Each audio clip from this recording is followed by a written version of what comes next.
காந்தி மார்க்கெட்டுக்கு 4 வருஷம் ஆச்சு. நான் பெட்டிஷனை 2 பெட்டிஷன் கொடுத்துட்டேன். கையெழுத்து போடாமே டிக்கெட்டு விநியோகம் பண்ணுறாங்க.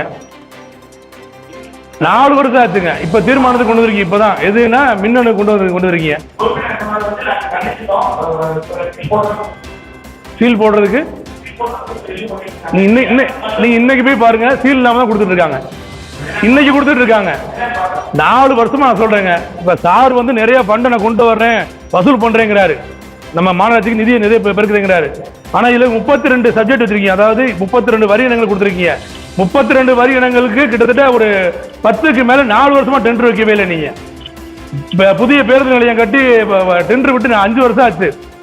அதுல ஹோட்டல் பாத்தீங்கன்னா 25 லட்சம் ரூபாய்க்கு கேட்டாங்க, நீங்க கொடுக்கவே இல்லை. மாநகராட்சியுடைய வருவாய் பிரிவு வந்து ஏன் இன்னும் 4 வருஷம் ஆகுது ஒரு ஹோட்டலுக்கு? 4 வருஷம் விட முடியாத அந்த ஹோட்டலை எதுக்கு வச்சிருக்கீங்க? இடிச்சு கூட நீங்க பொதுமக்கள் பயன்பாடு விட்டு போக முடியாத? 4 வருஷம் ஆச்சுங்க சார். ஆணையாளர் அவர்களுக்கு ஒரு சின்ன வேண்டுதல், நீங்க எந்த அளவுக்கு நீங்க பொது இடத்துல வந்து பக்காவா விடுறீங்களோ அப்பதான் மாநகராட்சிக்கு வந்து வருவாய் உயரும். அந்த பொது கேட்டாங்க பாருங்க, பொது சப்ஜெக்ட்ல, அதாவது பொது நிதியில வந்து ஏன் வைக்க மாட்டீங்க? எல்லாம் வைக்க முடியும். இந்த ஒப்பந்தத்தை மட்டும் கரெக்டா பாருங்க நீங்க. அதே மாதிரி நாவலர் சந்தை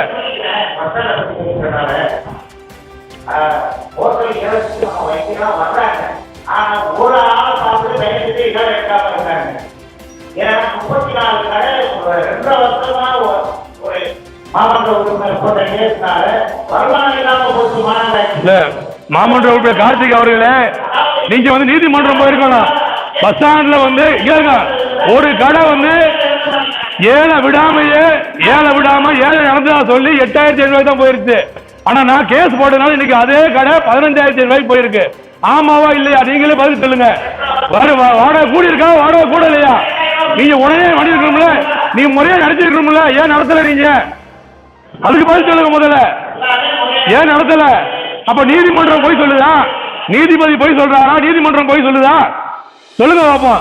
உங்க ராகுல் காந்தி மாதிரியே போய் சொல்றாங்க பொய்யர் வந்து நீங்களும் தான்.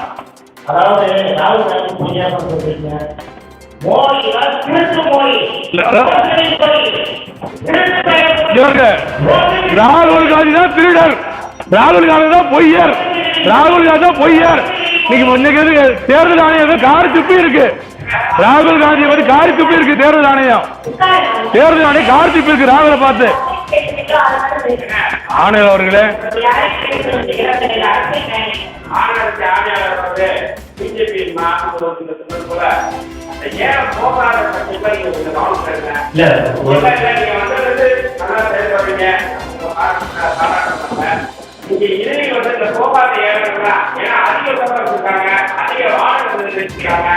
அதனால பல வருஷமா